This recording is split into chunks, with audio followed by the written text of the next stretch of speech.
morning, ma'am. Good morning, miss. Good morning. Good morning, madam. Good morning, ma'am. Good morning. Good morning, madam. Good morning.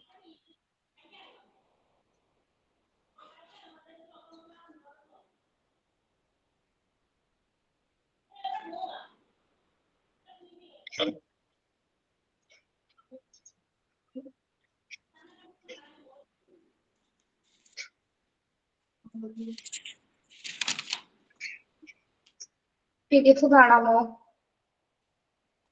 കാണാം miss. കാണാം.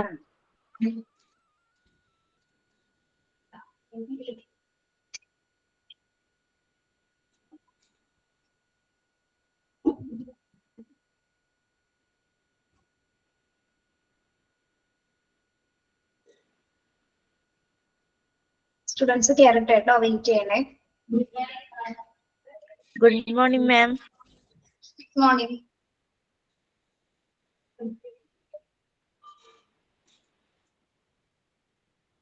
Monday, Thursday, Friday ഈ 3 ദിവസമായിരിക്കും എന്റെ class ഉണ്ടാവുന്നത് കേട്ടോ. Monday, Thursday, Friday 3 period ഉണ്ടാവും.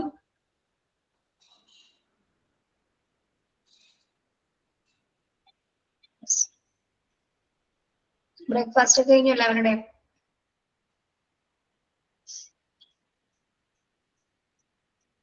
കഴിച്ചോ? കുട്ടികളുടെയൊക്കെ exam കഴിഞ്ഞു. കുട്ടികളുടെയൊക്കെ exam ഒക്കെ കഴിഞ്ഞോ നിങ്ങളുടെ? കഴിഞ്ഞു. നടന്നുകൊണ്ടിരിക്കുകയായിരിക്കും അല്ലെ? ഓക്കെ. തോമസിന് കുട്ടിയുണ്ടോ? മാരീഡ് ആണല്ലേ? ഓക്കെ. പിന്നെ കഴിഞ്ഞു എന്ന് പറഞ്ഞ ഫുഡ് കഴിച്ചു എന്ന് പറഞ്ഞു. ഓക്കെ, സോറി കേട്ടോ.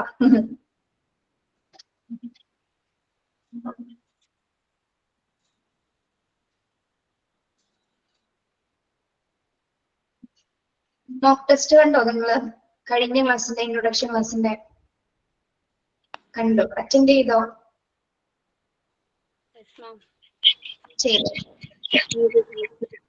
ചെയ്തു. ഒരു കുഴപ്പമുണ്ടായില്ലല്ലോ അല്ലേ? അത്രേ ഉള്ളൂ.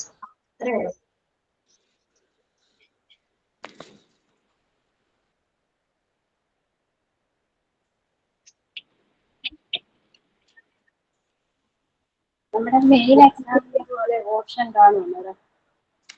എന്തോ മെയിൻ എക്സാം നടക്കുമ്പോഴേ ഇങ്ങനെ ഓപ്ഷൻ കാണും? പിന്നെ ഒബ്ജക്റ്റീവ് ടൈപ്പ് ക്വസ്റ്റ്യൻസ് ആയിരിക്കും 4 ഓപ്ഷൻ ഉണ്ടായിരിക്കും കേട്ടോ.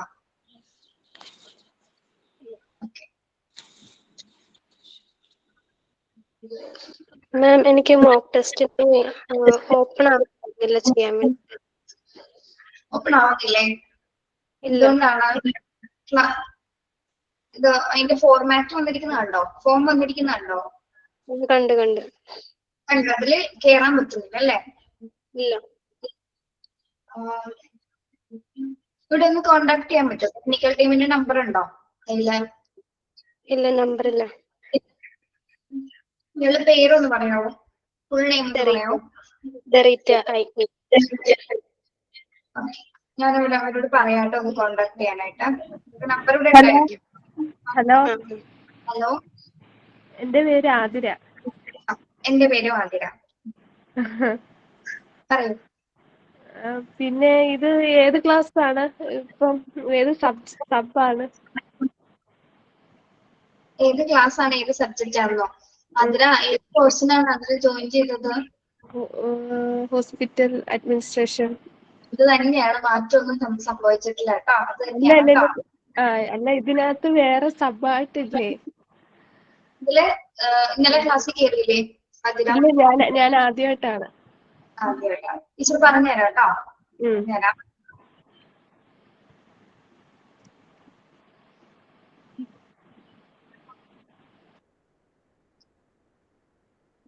ഇത് നമുക്ക് ഹോസ്പിറ്റൽ അഡ്മിനിസ്ട്രേഷന് ടെക്സ്റ്റ് ഇയാൾ വാങ്ങിച്ചിട്ടുണ്ടോ അതിര? വാങ്ങിച്ചിട്ടില്ല. ഓക്കെ. മഞ്ജു, അതില് ഫസ്റ്റ് മൊഡ്യൂളില് 7th ചാപ്റ്റർ ആണ് ഇന്നലെ എടുത്തത്. കുറച്ച് പോർഷൻസ് എടുത്തിരുന്നു ഇന്നലെ, കുറച്ച് ഭാഗങ്ങള്. ഇതിന്റെ ബാലൻസ് ആണ് എടുക്കുന്നത് കേട്ടോ. അപ്പൊ ഓരോ ഫസ്റ്റ് മൊഡ്യൂളാണ് നമ്മൾ എല്ലാ ടീച്ചേഴ്സും ഇപ്പോൾ കറക്റ്റ് ഓർഡറിലൊന്നും ആയിരിക്കില്ല എടുക്കുന്നത്. ഇപ്പൊ ഒന്ന് കഴിഞ്ഞ് രണ്ടാമത്തെ ചാപ്റ്റർ ആയിരിക്കും എടുക്കുന്നത്. പല ഭാഗങ്ങളിൽ നിന്നായിരിക്കും എടുക്കുന്നത് കേട്ടോ. ഓർഡറിൽ തന്നെ പോകണമെന്നൊന്നുമില്ല. പക്ഷെ ഒരു മൊഡ്യൂൾ നമ്മൾ കംപ്ലീറ്റ് ആയിട്ട് എല്ലാ ടീച്ചേഴ്സും തീർക്കും. അപ്പൊ ഇന്നലത്തെ ക്ലാസ് ഇയാൾ കാണണം. റെക്കോർഡഡ് ക്ലാസ് കണ്ടു കഴിഞ്ഞാൽ ഇത് എവിടെ വരെ എടുത്തു എങ്ങനെയാണെന്നുള്ളത് മനസ്സിലാവും കേട്ടോ. ഓക്കെ. ശരി. പിള്ളേരെ കോട്ട് ഇടാത്തോണ്ടൊന്നും ആരും വിചാരിക്കരുത് കേട്ടോ. ഭയങ്കര ചൂടാണ്. ഇട്ടിട്ട് ക്ലാസ്സിൽ ഇരിക്കാൻ പറ്റില്ല. വെന്റിലേഷൻ കുറവാണ്. ഇതിനകത്ത് വെന്റിലേഷൻ ഇല്ല. ഓക്കെ, അതുകൊണ്ടാണ് ഇടാത്തത്. ഓക്കെ, മനസ്സിലായോ?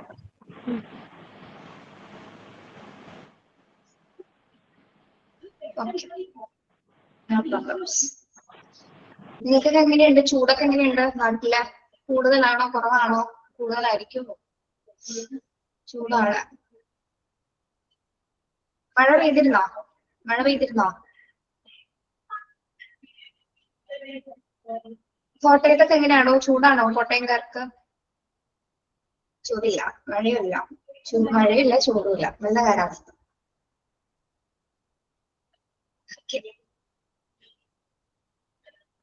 ജസ്പിൻ നാട് എവിടെയാണ് ജസ്പിൻ?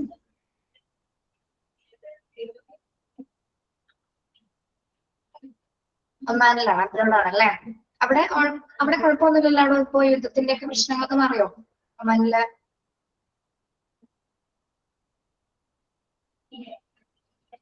എല്ലാവരും സേഫ് ആണോ നിങ്ങളൊക്കെ?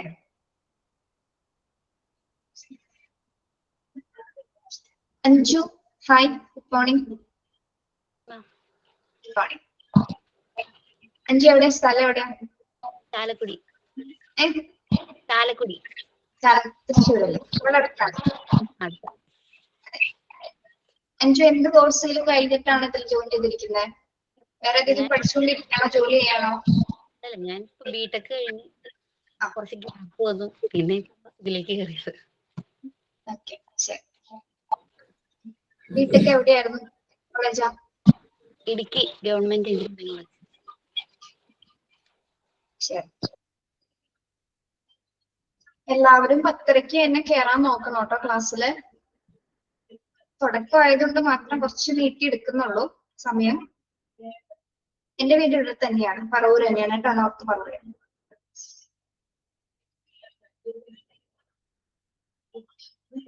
ക്യാമറ ഓൺ ചെയ്തിരിക്കുന്നവർക്ക് ഇരിക്കാട്ടോ, ഒരു പ്രശ്നമില്ല. ഓക്കെ, ഏകദേശം കുട്ടികളായിട്ടുണ്ട്. നമുക്ക് സ്റ്റാർട്ട് ചെയ്യാം കേട്ടോ.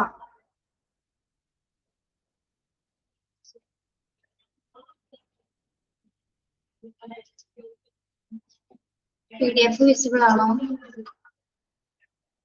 ഓക്കെ.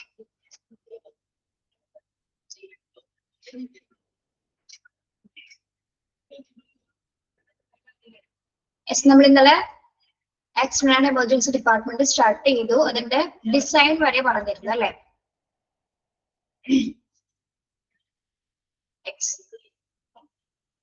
ഓക്കെ, നെക്സ്റ്റ് നമ്മൾ നോക്കുന്നത് major space determinants for planning. Major space determinants for planning. ഒരു മിനിറ്റ് കേട്ടോ, നിങ്ങൾ അതൊന്ന് വായിച്ചു നോക്കണം. ടീച്ചർ പോരാം, ഒരു എമർജൻസി ആണേ.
ഓക്കെ.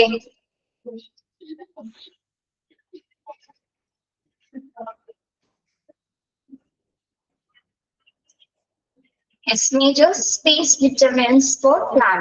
ഇവിടെ നമ്മൾ നോക്കുന്നത് ഈ ഒരു AD ഡിപ്പാർട്ട്മെന്റിൽ അല്ലെങ്കിൽ ആക്സിഡന്റ് എമർജൻസി ഡിപ്പാർട്ട്മെന്റ് പ്രധാനപ്പെട്ട ഫങ്ഷണൽ ഏരിയാസും അതർ ഏരിയാസ് ഒക്കെ ഏതൊക്കെയാണെന്നാണ് കേട്ടോ. ഈ ഏതൊക്കെ സ്പേസസിൽ ഏതൊക്കെ ഏരിയാസ് ആണ് ഇതിൽ ലൊക്കേറ്റ് ചെയ്തിരിക്കുന്ന കാര്യങ്ങളാണ് നമ്മൾ ഈ ഒരു ഭാഗത്ത് നോക്കുന്നത്. ഓക്കെ. ഫസ്റ്റ് ഓഫ് ഓൾ നമ്മൾ ഇതിൽ പഠിക്കുന്ന ഏതാണ്? ഫങ്ഷണൽ ഏരിയാസ് ആണ്. ആക്സിഡന്റ് ആൻഡ് എമർജൻസി ഡിപ്പാർട്ട്മെന്റിലെ പ്രധാന ഫങ്ഷണൽ ഏരിയാസ് എന്ന് പറയുന്നത് പ്രധാന പ്രവർത്തന മേഖലകൾ ഏതൊക്കെയാണെന്ന് കേട്ടോ. യെസ്, അതിലെ ഫസ്റ്റ് വരുന്നത് എന്താണ്? Ambulance and ambulatory entrance. Ambulance and ambulatory entrance ഇത് രണ്ടും എന്താണ്? ആംബുലൻസ് ആൻഡ് ആംബുലേറ്ററി എൻട്രൻസ് രണ്ടും ഒന്ന് തന്നെയാണോ? ഒന്ന് തന്നെയാണോ? ശരിക്കും പറഞ്ഞത് എന്താണ്? ഹോസ്പിറ്റൽ എൻട്രി പോയിന്റ്സുകളാണ് അല്ലെ. ആംബുലൻസ് ആൻഡ് ആംബുലേറ്ററി എൻട്രൻസ് എന്ന് പറയുന്നത് എൻട്രി പോയിന്റ്സ് ആണ്. ഈ ആംബുലൻസ് ആൻഡ് എൻട്രൻസ് എന്തിനു വേണ്ടിയുള്ളതാണ്? ആംബുലൻസ് ആൻഡ് എൻട്രൻസ് നമുക്ക് എമർജൻസി ഡിപ്പാർട്ട്മെന്റിലേക്കുള്ള റാപ്പിഡ് ആയിട്ടുള്ള ട്രാൻസ്ഫറിന് വേണ്ടിയിട്ടുള്ള ഏറ്റവും പ്രധാനപ്പെട്ട എൻട്രൻസ് ആണ് ആംബുലൻസിൽ ആംബുലൻസ് എൻട്രൻസ് തരുന്നത്. ഓക്കെ. ആംബുലേറ്ററി എൻട്രൻസ് എന്ന് പറയുമ്പോൾ എങ്ങനെയുള്ളതിന് വേണ്ടിയിട്ടാണ്? ആംബുലേറ്ററി എൻട്രൻസ് എന്ന് പറയുമ്പോൾ പബ്ലിക്കിന് വേണ്ടിയിട്ടാണ് അല്ലെ, അല്ലെങ്കിൽ വാക്കിംഗ് പേഷ്യൻസിന് വേണ്ടിയിട്ടുള്ള അല്ലെങ്കിൽ നോൺ എമർജൻസി ആയിട്ടുള്ള ഒരു എൻട്രൻസ് ആണ് ആംബുലേറ്ററി എൻട്രൻസ് എന്ന് പറയുന്നത്. ആംബുലൻസ് എൻട്രൻസ് എന്ന് പറയുമ്പോൾ എന്താണ്? ആംബുലൻസ് എൻട്രൻസ് എന്ന് പറയുന്നത് ആർക്ക് വേണ്ടിയിട്ടുള്ളതാണ്? നമുക്ക് EDയിലേക്ക് പേഷ്യൻസിനെ പെട്ടെന്ന് ട്രാൻസ്ഫർ ചെയ്യുന്നതിന് മറ്റു എമർജൻസിക്ക് വേണ്ടിയിട്ടുള്ള ഒരു എൻട്രൻസ് ഉണ്ടായിരിക്കും. ആ ഒരു ഏരിയ അവിടെ ഉണ്ടായിരിക്കും. ഇതെല്ലാം എൻട്രി പോയിന്റുകളാണ് കേട്ടോ. ആംബുലേറ്ററി എന്ന് പറയുമ്പോൾ എന്താണ്? നോൺ എമർജൻസി അല്ലെങ്കിൽ വാക്കിംഗ് പേഷ്യൻസിന് വേണ്ടിയിട്ടുള്ള മറ്റു കുഴപ്പങ്ങളോ നോൺ എമർജൻസി ആയിട്ടുള്ള പേഷ്യൻസിന് വേണ്ടിയിട്ട് കയറാനുള്ള ഒരു എൻട്രൻസ് ആണ് ആംബുലേറ്ററി എൻട്രൻസ് എന്ന് പറയുന്നത്. രണ്ടും മനസ്സിലായോ? ആംബുലൻസ് എന്താണ്? ആംബുലേറ്ററി എന്താണ്? ഇത് EDയിലെ ഒരു പ്രധാന ഫങ്ഷണൽ ഏരിയയുടെ എൻട്രൻസ് പോയിന്റ്സുകളാണ് ഇത് രണ്ടും കേട്ടോ. യെസ്. നെക്സ്റ്റ് ഒരു റിസപ്ഷൻ ഏരിയ ഉണ്ടായിരിക്കും അല്ലേ? കണ്ടിട്ടില്ലേ നമ്മള്? EDക്ക് മാത്രമായിട്ട് റിസപ്ഷൻ ഏരിയ ഉണ്ടായിരിക്കും. Reception, triage and waiting areas. Triage എന്താണെന്ന് അടുത്ത ഭാഗത്ത് നോക്കി പറഞ്ഞു തരാം കേട്ടോ. ട്രയേജ് അവിടെ നിൽക്കട്ടെ. ട്രയേജ് നമ്മൾ അടുത്ത പോർഷൻസിൽ പറയാം. യെസ്. അപ്പോ നെക്സ്റ്റ് ഫങ്ഷണൽ ഏരിയ എന്ന് പറയുന്നത് ഏതൊക്കെയാണ്? ഒരു റിസപ്ഷൻ ഏരിയ ഉണ്ടായിരിക്കും, ട്രയേജ് ഉണ്ടായിരിക്കും, വെയിറ്റിംഗ് ഏരിയാസ് ഉണ്ടായിരിക്കും. നെക്സ്റ്റ് വരുന്നത് അഡ്മിനിസ്ട്രേറ്റീവ് ഏരിയ. അതായത് EDയുടേത് മാത്രമായിട്ടുള്ള ഒരു ഓഫീസുള്ള അല്ലെങ്കിൽ ഓഫീസ് പർപ്പസ് കാര്യങ്ങളുമായി ബന്ധപ്പെട്ടുള്ള അഡ്മിനിസ്ട്രേറ്റീവ് ഏരിയ ഇതിനകത്ത് തന്നെ ലൊക്കേറ്റ് ചെയ്തിട്ടുണ്ടായിരിക്കും കേട്ടോ. അഡ്മിനിസ്ട്രേറ്റീവ് ആയിട്ടുള്ള എല്ലാ കാര്യങ്ങളും മാനേജ് ചെയ്യുന്നതിന് വേണ്ടിയിട്ടുള്ള അത് EDക്ക് മാത്രമായിട്ടൊരു സെപ്പറേറ്റ് അഡ്മിനിസ്ട്രേറ്റീവ് ഏരിയ ഉണ്ടായിരിക്കും. ED എന്ന് പറയുന്നത് എല്ലാവർക്കും അറിയാലോ എന്താണെന്ന്. പുതിയതായിട്ടൊന്ന് കയറിയ കുട്ടികൾക്ക് EDയുടെ എക്സ്പാൻഷൻ ഫോം അറിയാത്തവരുണ്ടെങ്കിൽ ചോദിക്കാം. എമർജൻസി ഡിപ്പാർട്ട്മെന്റ് എന്നാണ് കേട്ടോ ടീച്ചർ പറയുന്നത് ഷോർട്ട് ഫോമില്. ഓക്കെ. ഇനി അപ്പോ മൂന്നെണ്ണം കൂടി നോക്കാം. ഫങ്ഷണൽ ഏരിയാസിൽ ഏതൊക്കെ നമ്മളിപ്പോ പറഞ്ഞത്? ഒരു ആംബുലൻസ് ആൻഡ് ആംബുലേറ്ററി എൻട്രൻസ് ഉണ്ടായിരിക്കും, റിസപ്ഷൻ ഏരിയ ഉണ്ടാവും, ട്രയേജ് ഏരിയ ഉണ്ടാവും, വെയിറ്റിംഗ് ഏരിയാസ് ഉണ്ടാവും, ദെൻ അഡ്മിനിസ്ട്രേറ്റീവ് ഏരിയ ഉണ്ടാവും. നെക്സ്റ്റ് വരുന്നത് എന്താണ്? Resuscitation area. റീസസിറ്റേഷൻ ഏരിയ അഥവാ പുനരുത്തേജന മേഖല എന്ന് പറയുന്നു. അതായത് എമർജൻസി ഡിപ്പാർട്ട്മെന്റിലെ ഏറ്റവും പ്രധാനപ്പെട്ട ഒരു ഏരിയാസിൽ വരുന്ന ഒരു പ്രധാന മേഖലയാണ്. എന്തായിരിക്കും റീസസിറ്റേഷൻ ഏരിയ എന്ന് പറയുന്നത്? ഇവിടെ നമ്മള് ഹൈ ഇന്റൻസിറ്റി അല്ലെങ്കിൽ ഏറ്റവും സ്പെഷ്യലൈസ്ഡ് ആയിട്ടുള്ള ഒരു ക്രിട്ടിക്കൽ കെയർ ഏരിയാസ് ആണ്. അത് മാത്രമല്ല ഹൈ ഇന്റൻസി യൂണിറ്റ് എന്ന രീതിയിൽ നമ്മൾ ഇതിനെ പറയുന്നുണ്ട് അല്ലെ. യെസ്. ഇത് എന്തിനു വേണ്ടിയാണ് ഡിസൈൻ ചെയ്തിരിക്കുന്നത്? റീസസിറ്റേഷൻ ഏരിയ എന്തിനു വേണ്ടിയാണ് ഡിസൈൻ ചെയ്തിരിക്കുന്നത്? നമ്മൾ ഇതിനു വേണ്ടിയിട്ടാണ് designed for immediate life-saving care for critical ill or injured patients. അല്ലെ, എമർജൻസി ആയിട്ട് വരുന്ന പേഷ്യൻസിന് ക്രിട്ടിക്കൽ ആയിട്ടുള്ള ലൈഫ് സേവിംഗ് മെഷേഴ്സ് കൊടുക്കുന്നതിന് വേണ്ടിയിട്ടാണ് നമ്മൾ ഈ ഒരു പുനരുത്തേജന മേഖല ED ഡിപ്പാർട്ട്മെന്റിൽ സിറ്റുവേറ്റ് ചെയ്തിരിക്കുന്നത്. മനസ്സിലായോ? യെസ്. അത് ഏതൊക്കെയാണ് റീസസിറ്റേഷൻ പ്രോസസ് എന്ന് പറയുമ്പോൾ അപ്പൊ ഏതൊക്കെയാണ്? ഫസ്റ്റ് ഓഫ് ഓൾ നമുക്കറിയാം CPR അല്ലെ, കാർഡിയോ പൾമണറി റീസസിറ്റേഷൻ. ദെൻ അതേപോലെ തന്നെ എന്താണ് ബേസിക് മോണിറ്ററിങ് അവിടെ വരുന്നുണ്ട്. ദെൻ അതേപോലെ തന്നെ എന്താണ് എയർവേ മാനേജ്മെന്റ്, പേഷ്യൻസിന്റെ ശ്വാസനാളം കൃത്യമായിട്ട് ശരിയാക്കുന്ന പ്രോസസ്സർ മുതലായ എല്ലാ റീസസിറ്റേഷൻ പ്രോസസ്സുകളും എന്തിൽ വരുന്നുണ്ട്? ഈ ഒരു ഏരിയാസിലാണ് പ്രധാനമായും നടത്തപ്പെടുന്നത്. ഓക്കെ. അതായത് ക്രിട്ടിക്കലി ആയിട്ട് ഇമ്മീഡിയറ്റ് ആയിട്ട് വരുന്ന പേഷ്യൻസിന് വേണ്ട എല്ലാത്തരം ലൈഫ് സേവിംഗ് മെഷേഴ്സും കൊടുക്കുന്ന പ്രധാനപ്പെട്ട ഒരു ഇടമാണെന്ത്? റീസസിറ്റേഷൻ ഏരിയ എന്ന് പറയുന്നത്. ഓക്കെ, മനസ്സിലായോ? എമർജൻസി ഡിപ്പാർട്ട്മെന്റിൽ ഏറ്റവും സ്പെഷ്യലൈസ്ഡ് ആയിട്ടുള്ള ഏറ്റവും ഹൈലി ഇന്റൻസീവ് കെയർ കൊടുക്കുന്ന ഇന്റൻസിറ്റി യൂണിറ്റ് കൂടിയാണ് എന്ത്? റീസസിറ്റേഷൻ ഏരിയാസ് എന്ന് പറയുന്നത്. ക്ലിയർ ആണോ?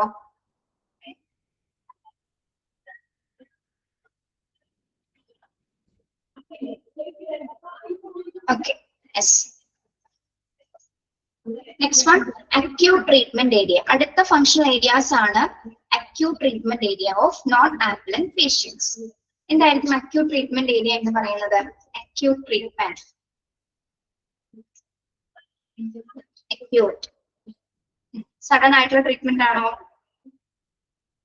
ഇതും ഒരു സ്പെഷ്യലൈസ്ഡ് ആയിട്ടുള്ള ഇന്റൻസിറ്റി സോൺ തന്നെയാണ്. അല്ലെങ്കിൽ ഇതെന്തിനു വേണ്ടിയിട്ടാണ്?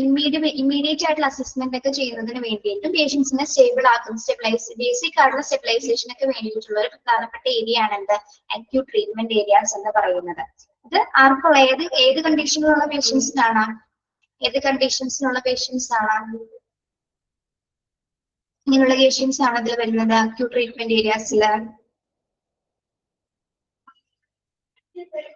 ഇങ്ങനെയുള്ള പേഷ്യൻസ് ആയിരിക്കും വരുന്നത്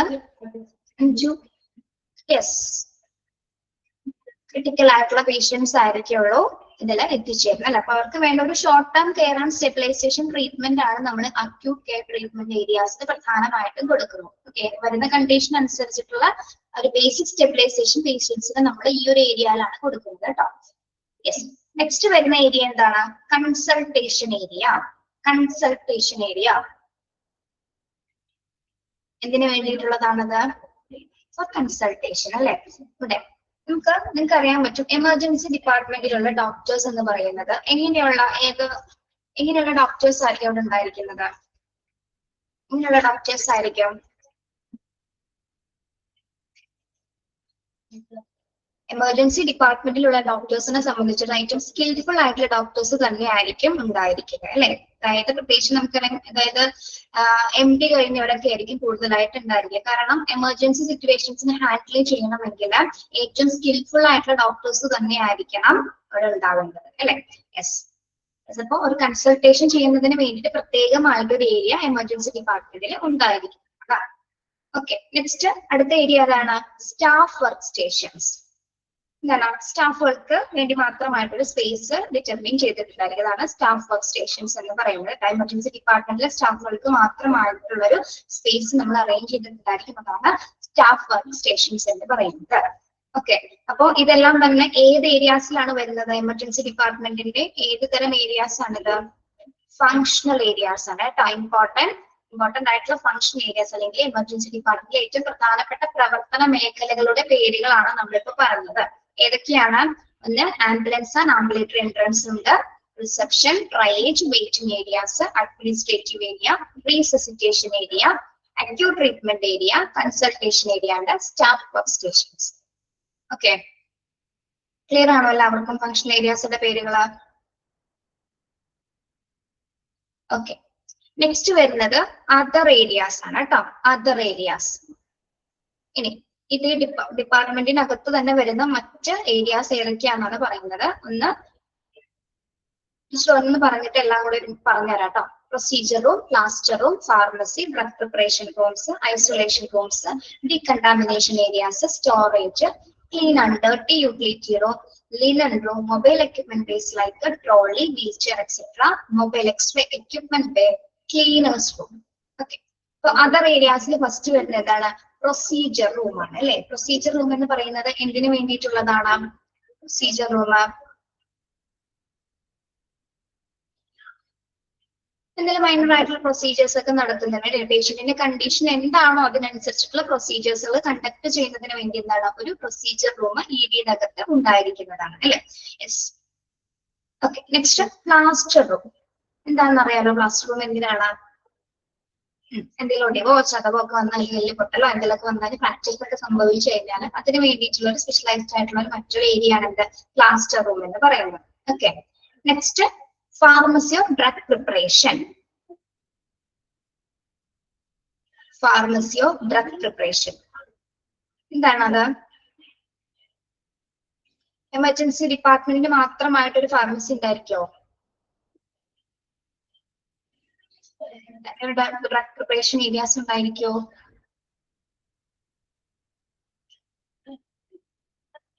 ഉണ്ട്. യെസ്. എമർജൻസി ഡിപ്പാർട്ട്മെന്റിന് മാത്രമായിട്ട് ഒരു ഫാർമസി ഉണ്ടായിരിക്കും. ഇപ്പൊ നമ്മൾ എമർജൻസി വരുന്ന കേസസിലെല്ലാം ആ ഒരു ഫാർമസിയിൽ നിന്നായിരിക്കും നമ്മൾ മരുന്നുകൾ എടുക്കുന്നത്. അതിനുശേഷം നമ്മളോട് ഇപ്പൊ പോയവർക്ക് അറിയാൻ പറ്റും. അതിനുശേഷം എന്താണ് എമർജൻസിയിലെ മെഡിസിൻസ് നമ്മളോട് ഫാർമസിയിൽ നിന്ന് വാങ്ങിച്ചു കൊടുക്കാനായിട്ട് പറയാറുണ്ട് അവരെ, അല്ലെ? ഫസ്റ്റ് ഓഫ് ഓൾ നമ്മൾ ചെയ്യുന്ന സമയത്ത് അവർ അവരുടെ ഉള്ള മെഡിസിൻസ് എടുത്തിട്ടായിരിക്കും ചെയ്യുന്നത്, അല്ലെങ്കിൽ അവിടുത്തെ ഫാർമസിയിലെ മെഡിസിൻസ് എടുത്തായിരിക്കും ചെയ്യുന്നതിന് ശേഷം പേഷ്യന്റ് റിക്കവർ ആയതിനു ശേഷം നമ്മൾ പോകുന്നതിന് മുൻപായിട്ട് നമ്മൾ മെയിൻ ഫാർമസിയിൽ നിന്ന് മരുന്നുകൾ വാങ്ങിച്ച് രീതിയിൽ കൊടുക്കേണ്ടതാണ്, റീപ്ലേസ് ചെയ്യുന്നതാണ്, അല്ലെ? യെസ്. ഓക്കെ. ദെൻ ഒരു ഐസൊലേഷൻ റൂംസ് ഉണ്ടായിരിക്കും. ഐസൊലേഷൻ റൂംസ് എന്താണ് ഐസൊലേഷൻ റൂംസ് എന്ന് പറയുന്നത്? ഐസൊലേഷൻ റൂംസ് ഏതൊക്കെ സാഹചര്യത്തിലാണ് ആവശ്യമായിട്ട് വരുന്നത്?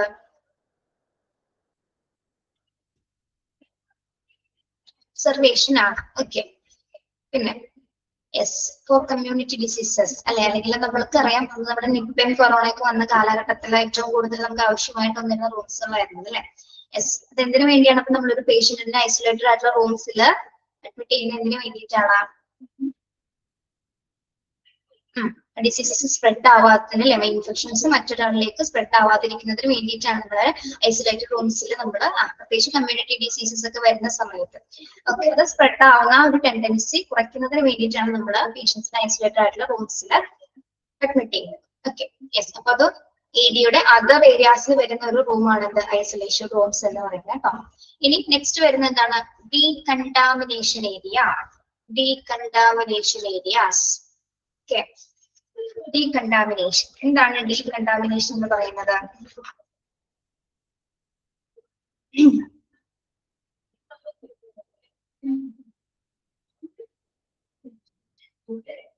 കണ്ടാമിനേറ്റഡ് ആകാന്ന് പറയുന്നത് എന്താണ്? കണ്ടാമിനേഷൻ.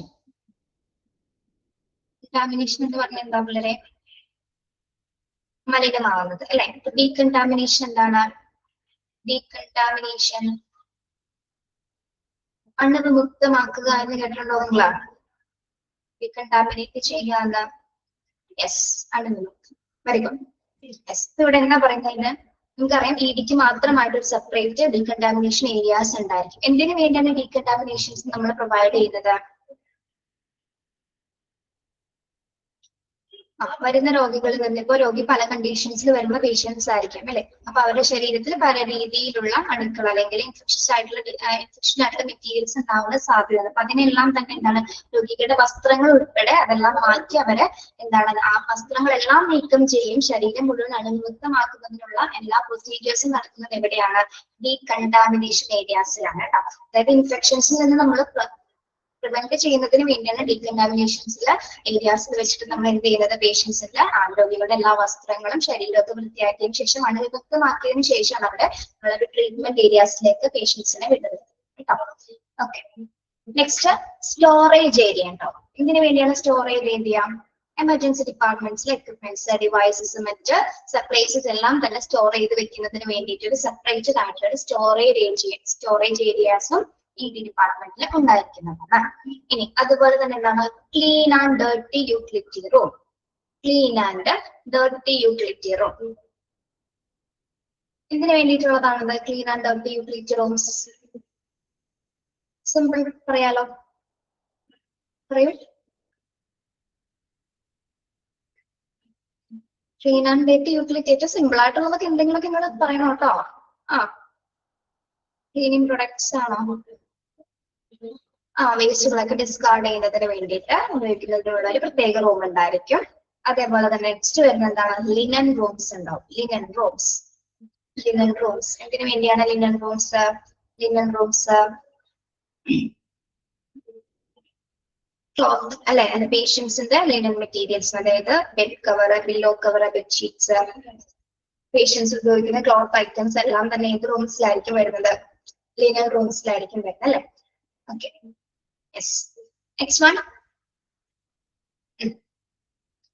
ലിനൻ റൂംസിൽ നമുക്ക് പേഷ്യൻസിന് ആവശ്യമുള്ള തുണിത്തരങ്ങളാണ്, അതായത് ബെഡ്ഷീറ്റ്സ് വരും, പില്ലോ കവേഴ്സ് ഉണ്ടായിരിക്കും, പേഷ്യൻസ് ഉപയോഗിക്കുന്ന ക്ലോത്തിങ് മെറ്റീരിയൽസ്. ഓക്കെ. അത് ഓരോ ഹോസ്പിറ്റലും ഓരോരോ രീതിയിലായിരിക്കും പേഷ്യൻസിന്. ചിലർക്ക് ഒറ്റ ഗൗൺ പോലെ ആയിരിക്കും, അല്ലെങ്കിൽ എന്താണ് ഓരോ ഹോസ്പിറ്റലിന് അനുയോജ്യമായ രീതിയിലുള്ള ലിനൻ മെറ്റീരിയൽസ് അവിടെ ഉണ്ടായിരിക്കും കേട്ടോ. യെസ്.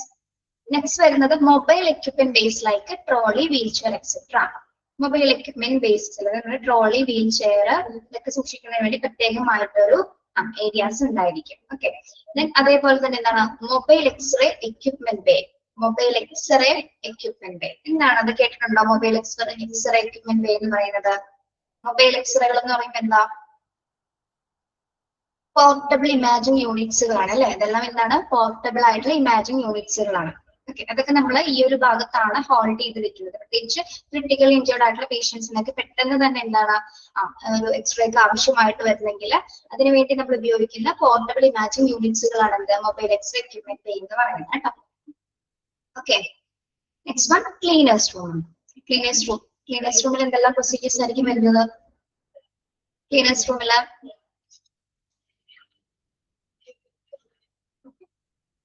ശരിക്കും പറഞ്ഞാൽ എല്ലാ പ്രൊസീജിയേഴ്സ് ഒക്കെ കഴിഞ്ഞതിന് ശേഷം പേഷ്യൻസിന്റെയും അല്ലെങ്കിൽ മറ്റു സാധനങ്ങളെല്ലാം തന്നെ നമ്മൾ എന്ത് ചെയ്യുന്നതാണ്, ഡിസിൻഫെക്ട് ചെയ്യുന്ന പ്രധാനപ്പെട്ട ഏരിയാസ് ഏതിലാണ്, ക്ലീനേഴ്സ് റൂമിലാണ് വരുന്നത് കേട്ടോ. ഓക്കെ, അപ്പൊ these are the other areas of emergency department. അപ്പം ഏതൊക്കെയാണ് അതർ ഏരിയാസ് എന്ന് പറയുന്നത്? Procedure room, plaster room, pharmacy, isolation room, decontamination area, storage, clean dirt utility room, linen room, mobile equipment base, mobile X-ray equipment base, cleaners rooms. Okay. അപ്പൊ functional ഏരിയാസും other areas ഏതൊക്കെയാണെന്നാണ് നമ്മൾ പഠിച്ചത്. ഇത് നിങ്ങൾ പഠിക്കണം, കാരണം ഇത് നമ്മൾ ഓഡ് വൺ ഔട്ട് എന്നുള്ളല്ലോ, ഒറ്റപ്പെട്ടത് കണ്ടെത്താന്ന് പറഞ്ഞിട്ടുള്ള ക്വസ്റ്റ്യൻസ് ഉണ്ടാകാനുള്ള സാധ്യതയുണ്ട്. മനസ്സിലായോ? അപ്പൊ അതിൽ ചിലപ്പോ 4 ഫങ്ഷണൽ ഏരിയാസ് ആയിരിക്കും, ഒരെണ്ണം ചിലപ്പോ എന്തായിരിക്കും, അതർ ഏരിയാസിൽ ഏതെങ്കിലും ഒരു പോയിന്റ് ആയിരിക്കും കൊടുത്തിരിക്കുന്നത്. അപ്പൊ അതിൽ ഏതാണ് കൂട്ടത്തിൽ പെടാത്തതെന്ന് കണ്ടുപിടിക്കാനായിട്ട് രണ്ടും ഫങ്ഷണൽ ഏരിയാസും അതർ ഏരിയാസും നിങ്ങൾ രണ്ടും ഏതൊക്കെ ഏരിയാസുകളാണെന്ന് പഠിക്കേണ്ടത് ആവശ്യമാണ് കേട്ടോ. ഓക്കെ, ഞാൻ ജസ്റ്റ് ഒന്ന് ചോദിച്ചു നോക്കട്ടെ, നിങ്ങൾക്ക് അറിയാൻ പറ്റുമെന്ന് നോക്കട്ടെ.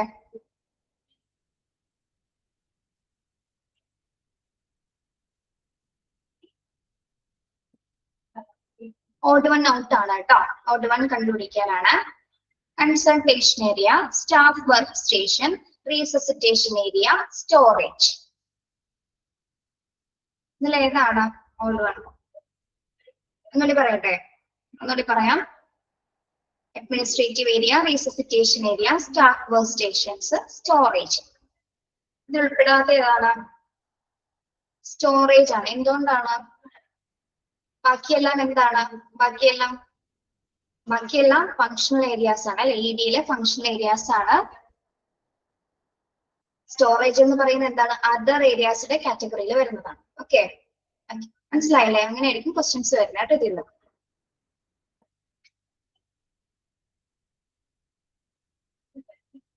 വേറെ രീതിയിലും വരാം, ഇങ്ങനെയും ചോദിക്കാം.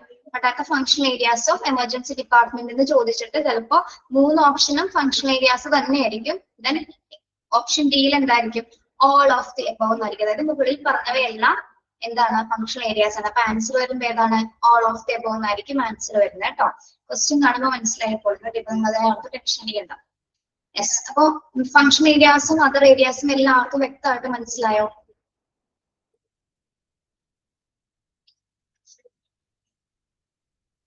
ഓക്കെ, ക്ലിയർ ആണോ?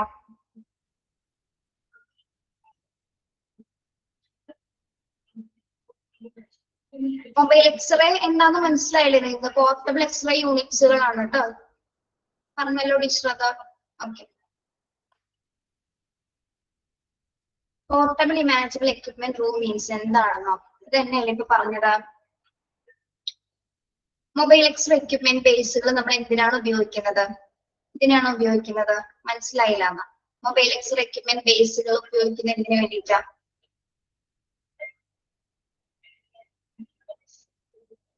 പ്രത്യേകിച്ച് എമർജൻസി റൂമിൽ ഉപയോഗിക്കാനുള്ള കാരണം എന്താണ്? നമുക്ക് ഈസി ടു ഷിഫ്റ്റ് ആണ്. മാത്രം എന്താണ്, നമുക്കിത് പോർട്ടബിൾ യൂണിറ്റ് ആയിരിക്കുന്നത് നമുക്ക് എന്താണ്, ആ പേഷ്യൻസിന് എത്രയും പെട്ടെന്ന് ആ ഒരു ട്രീറ്റ്മെന്റിലേക്ക് എത്തിക്കാൻ വേണ്ടി അല്ലെങ്കിൽ ആളെ ഡയഗ്നോസ് ചെയ്യാൻ വേണ്ടിയിട്ട് കൂടിയാണ് നമ്മൾ ഈ പോർട്ടബിൾ എക്സ്റേ യൂണിറ്റ്സുകൾ ED ഡിപ്പാർട്ട്മെന്റ്സിലെ ഈ മൊബൈൽ എക്സ്റേ എക്വിപ്മെന്റ്സ് യൂണിറ്റ്സുകളിൽ സൂക്ഷിക്കുന്നത് കേട്ടോ. പോർട്ടബിൾ ആയിട്ടുള്ള ഡിവൈസിന്റെ കാറ്റഗറീസിലാണ് ഇത് വരുന്നത്. ഓക്കെ, ഇനി വേറെ ആർക്കും എന്താ സംശയം?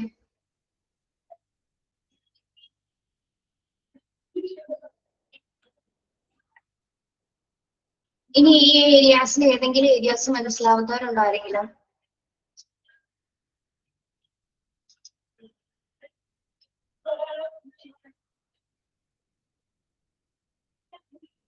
ഓക്കെ.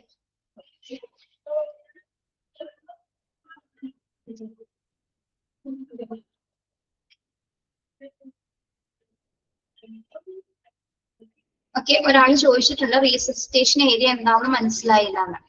എടോ, നമുക്ക് റീസസിറ്റേഷൻ ഏരിയ എന്ന് പറയുന്നത് എമർജൻസി ഡിപ്പാർട്ട്മെന്റിനെ സംബന്ധിച്ചിടത്തോളം ഏറ്റവും ഹൈ ഇന്റൻസിറ്റീസ് ഉള്ള യൂണിറ്റ്സുകളാണ്. അതായത് ഇമ്മീഡിയറ്റ് ആയിട്ട് വരുന്ന പേഷ്യൻസിന്, എമർജൻസി ആയിട്ട് വരുന്ന പേഷ്യൻസിന്റെ ലൈഫ് സേവ് ചെയ്യുന്നതിനുള്ള എല്ലാ പ്രൊസീജിയേഴ്സും നടക്കുന്നത് റീസസിറ്റേഷൻ ഏരിയാസിലാണ് കേട്ടോ. ഇപ്പൊ പ്രത്യേകിച്ച് നമ്മൾ CPR ഒക്കെ കൊടുക്കുന്നത്, ഇപ്പൊ അറസ്റ്റ് ഒക്കെ വരുന്ന പേഷ്യൻസിനെ സംബന്ധിച്ചും പെട്ടെന്ന് CPR കൊടുത്തിരിക്കുക. അതേപോലെ തന്നെ നമ്മുടെ എയർവേ ഒക്കെ മാനേജ്മെന്റ്, അതായത് നമ്മുടെ ശ്വാസനാളമൊക്കെ കൃത്യമായിട്ട് ശരിയാക്കുന്നതിന് വേണ്ടിയിട്ടൊക്കെയാണ് നമ്മൾ ഈ ഒരു ഏരിയാസിൽ പ്രധാനമായിട്ടും ആക്ടിവിറ്റീസ് ആയിരിക്കും ചെയ്തത്. പ്രധാനപ്പെട്ട ലൈഫ് സേവിംഗ് മെഷേഴ്സ് ആണ് റീസസിറ്റേഷൻ ഏരിയാസിൽ വരുന്നത്. അതുകൊണ്ടാണ് അതിനെ നമ്മൾ പുനരുത്തേജന മേഖല അഥവാ റീസസിറ്റേഷൻ ഏരിയ എന്ന് പറയുന്നത് കേട്ടോ. ഹോസ്പിറ്റൽ ED ഡിപ്പാർട്ട്മെന്റിലെ ഒരു സ്പെഷ്യലൈസ്ഡ് ആയിട്ടുള്ള ഹൈ ഇന്റൻസിറ്റി യൂണിറ്റ്സിൽ വരുന്ന ഒന്നാണ് എന്ത്, റീസസിറ്റേഷൻ ഏരിയ. മനസ്സിലായോ? മനസ്സിലായോടോ? ഇനി അക്യൂട്ട് ട്രീറ്റ്മെന്റ് ഏരിയാസ് എന്ന് പറഞ്ഞാൽ എന്താണ്? അക്യൂട്ട് ട്രീറ്റ്മെന്റ് ഏരിയാസ് അത് സ്പെഷ്യലൈസ്ഡ് ആയിട്ടുള്ള ഹൈ ഇന്റൻസിറ്റി സോൺസുകൾ തന്നെയാണ്. എന്തിനു വേണ്ടിയാണ് ഇത് ഡിസൈൻ ചെയ്തിരിക്കുന്നത്? ഇതിനു വേണ്ടിയാണ് അക്യൂട്ട് ട്രീറ്റ്മെന്റ് ഏരിയാസ് എന്ന് പറയുന്നത്. നമുക്ക് പേഷ്യൻസിന് വേണ്ടിയിട്ടുള്ള സ്റ്റെബിലൈസേഷനും ട്രീറ്റ്മെന്റ്സിനും വേണ്ടിയിട്ട് തന്നെയുള്ള ഒരു അസസ്മെന്റ്, പേഷ്യൻസിനൊക്കെ അസസ്മെന്റ് ചെയ്യുന്നതിന് വേണ്ടിയിട്ടുള്ള പ്രത്യേക ഏരിയാസിൽ വരുന്നതാണ് അക്യൂട്ട് ട്രീറ്റ്മെന്റ് ഏരിയാസ് എന്ന് പറയുന്നത്. ഓക്കെ, ക്ലിയർ അല്ലേ? യെസ്. നെക്സ്റ്റ് ഭാഗം പറഞ്ഞോട്ടെ, പേഷ്യന്റ് ഫ്ലോ പറഞ്ഞോട്ടെ.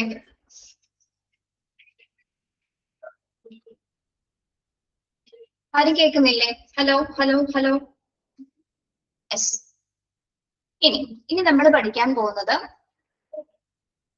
ഒരു എമർജൻസി ഡിപ്പാർട്ട്മെന്റിലേക്ക് ഒരു പേഷ്യന്റ് വന്നു കഴിഞ്ഞാൽ ഏതെല്ലാം പ്രോസസ്സിലൂടെയാണ് ഒരു ED ഡിപ്പാർട്ട്മെന്റിൽ ഒരു പേഷ്യന്റ് വന്നതിന് ശേഷം അവിടെ നടക്കുന്ന പ്രോസസ്സുകൾ എങ്ങനെയാണ്, അതിനുശേഷം ആ ഒരു പേഷ്യന്റിനെ വിട്ടയക്കുന്നത് എങ്ങനെയാണ്. ഓക്കെ, ആ ഒരു പേഷ്യന്റ് ഫ്ലോ ആണ് നമ്മൾ ഈ ഭാഗത്ത് പഠിക്കാൻ പോകുന്നത്. മനസ്സിലായോ? പേഷ്യന്റ് ഫസ്റ്റ് ഓഫ് ഓൾ ഏത് കണ്ടീഷനിലാണ് വരുന്ന പേഷ്യൻസ്, ആ കണ്ടീഷൻ മുതൽ ആൾക്ക് എന്തെല്ലാം പ്രൊസീജിയേഴ്സ്, എന്തെല്ലാം പ്രൊസീജിയറിൽ കൂടിയാണ് ആൾ കടന്നു പോകുന്നത് എന്നുള്ള കാര്യങ്ങളാണ് നമ്മൾ ഈ ഒരു 5 സ്റ്റെപ്പായിട്ട് പഠിക്കുന്നത് കേട്ടോ. അപ്പൊ ആദ്യം തന്നെ ടീച്ചർ ഹെഡ് പോയിന്റ്സ് ഒന്ന് ജസ്റ്റ് വായിക്കാം. അപ്പൊ എമർജൻസി ഡിപ്പാർട്ട്മെന്റിലെ പേഷ്യന്റ് ഫ്ലോ എന്ന് പറയുന്നത് എങ്ങനെയാണ്? First triage, reception, treatment, revaluation, discharge. Okay, അപ്പൊ ആദ്യമായിട്ടൊരു പേഷ്യന്റ് എമർജൻസി ഡിപ്പാർട്ട്മെന്റിൽ വരുന്ന സമയത്ത് നമ്മൾ ഫസ്റ്റ് നടക്കുന്ന പ്രോസസ് എന്ന് പറയുന്നത് എന്താണ്? ട്രയേജ് പ്രോസസ്സിലൂടെയാണ് ഓരോ പേഷ്യന്റ് ആദ്യം കടന്നു പോകുന്നത്. ഓക്കെ, അപ്പൊ ട്രയേജ് എന്തായിരിക്കും? ട്രയേജ് എന്ന് പറയുന്നത് എന്താണ്? പേഷ്യന്റിന്റെ ഗുരുതരാവസ്ഥ നോക്കിയതിനു ശേഷം പേഷ്യൻസിനെ സോർട്ട് ഔട്ട് ചെയ്യുന്ന അല്ലെങ്കിൽ ഡിവൈഡ് ചെയ്യുന്ന പ്രോസസ്സിനെയാണ് നമ്മൾ ട്രയേജ് എന്ന് പറയുന്നത്. അതായത് ഫസ്റ്റ് ഓഫ് ഓൾ എന്താണ്, എല്ലാ രോഗികളെയും സംബന്ധിച്ചിട്ട് നമ്മുടെ എല്ലാം ഒരു ഒരൊറ്റ പോയിന്റിലൂടെയാണ്, ഒറ്റ പോയിന്റ് ട്രയേജിലൂടെയാണ് എല്ലാ പേഷ്യൻസും കടന്നു പോകുന്നത്. ഓക്കെ, അപ്പൊ ആദ്യം എത്തുന്ന രോഗിക്ക് നമ്മളിപ്പോ പല കണ്ടീഷൻ, ഇപ്പൊ ഞാൻ പറയാം 5 കണ്ടീഷൻസ് പറയാം. ഇപ്പൊ ചില 2-3 പേഷ്യൻസിന് ചെറിയ ഇഞ്ചറീസ് ഉള്ളൂ, പക്ഷെ ഒരു പേഷ്യൻസ് അൺകോൺഷ്യസ് ആണ്, ആൾക്ക് എന്താണ് സിവിയർ ആയിട്ടുള്ള ബ്ലീഡിങ് ഉണ്ട്, പല കണ്ടീഷൻസ് ബോഡിയിലൊക്കെ പല എന്താ പറയാ ചില സൈനുകളൊക്കെ കാണിക്കുന്നുണ്ട്, ആള് അൺകോൺഷ്യസ് ആണ്. അപ്പൊ നമ്മൾ ഇത്രയും പേരിൽ ഏറ്റവും ആദ്യം കൊടുക്കുന്ന ആൾക്കായിരിക്കും ചികിത്സ. 2-3 പേർക്ക് ചെറിയ ഇഞ്ചുറീസ് ഉള്ളൂ, ഈ ഒരാളാണ് ഈ ഒരു അവസ്ഥയിലുള്ളത്. അപ്പൊ ആർക്കായിരിക്കും നമ്മൾ ഫസ്റ്റ് ട്രീറ്റ്മെന്റ് കൊടുക്കുന്നത്?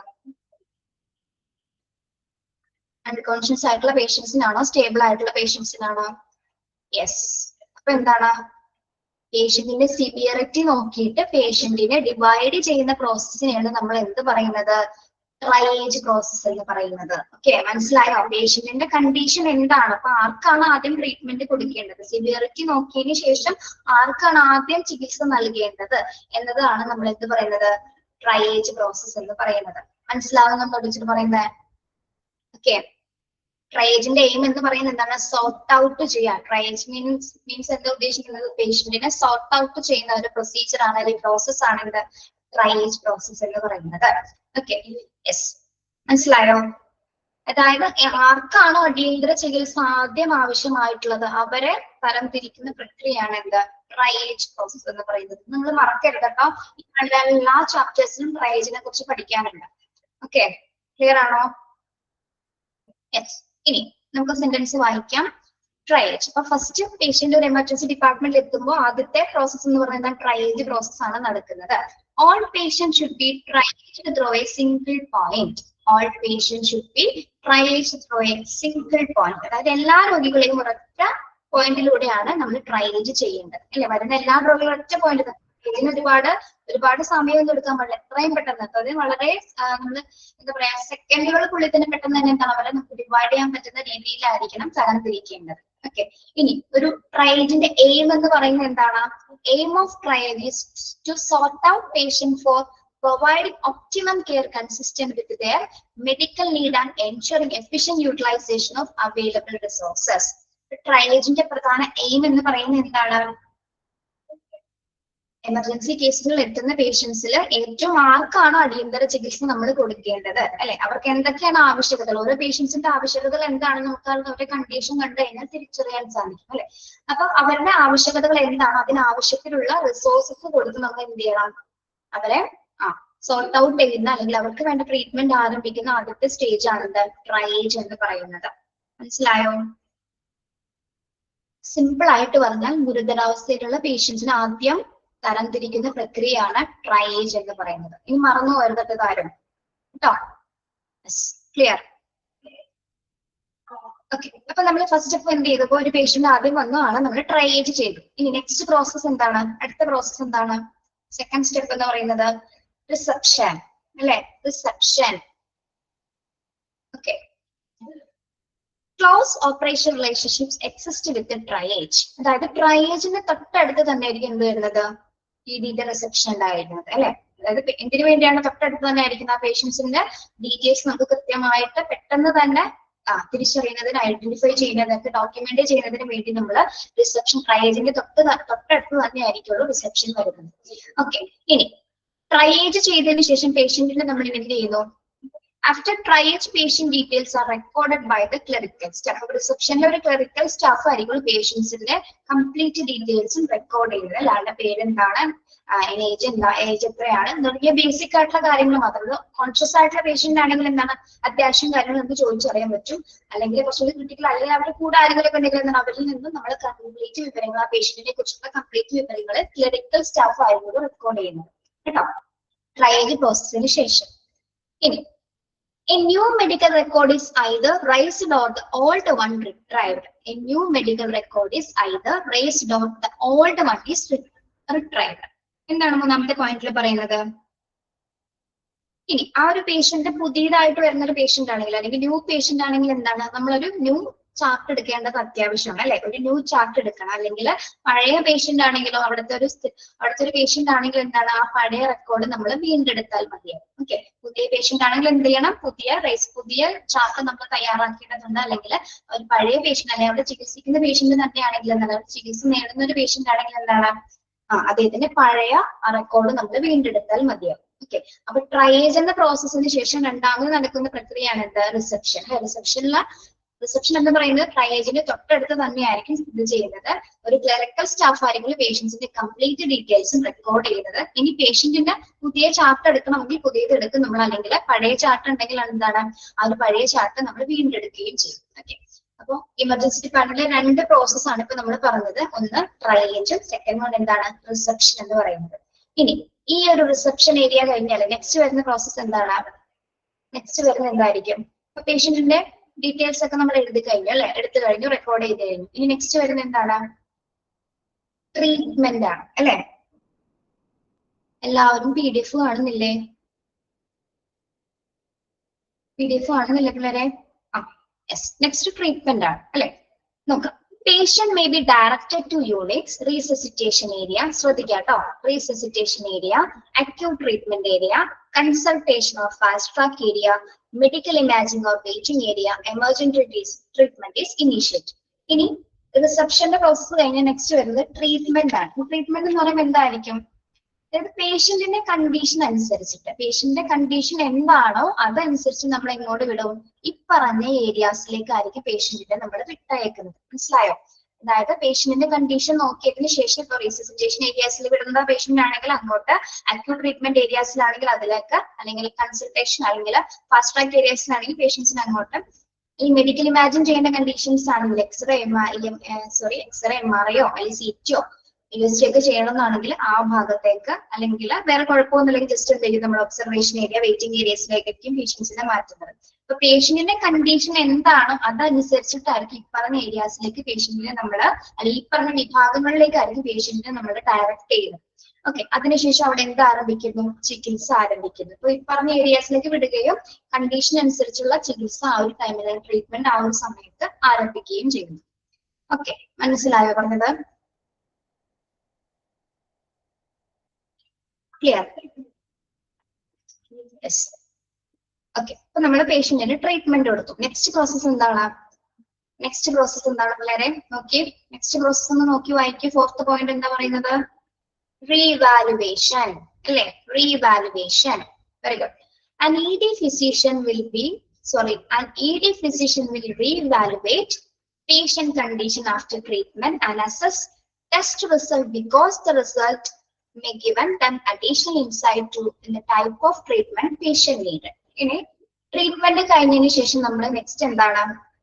കുറച്ച് സമയങ്ങൾ, ഏകദേശം മണിക്കൂറുകൾക്ക് ശേഷം പേഷ്യന്റിനെ നമ്മൾ എന്ത് ചെയ്യും?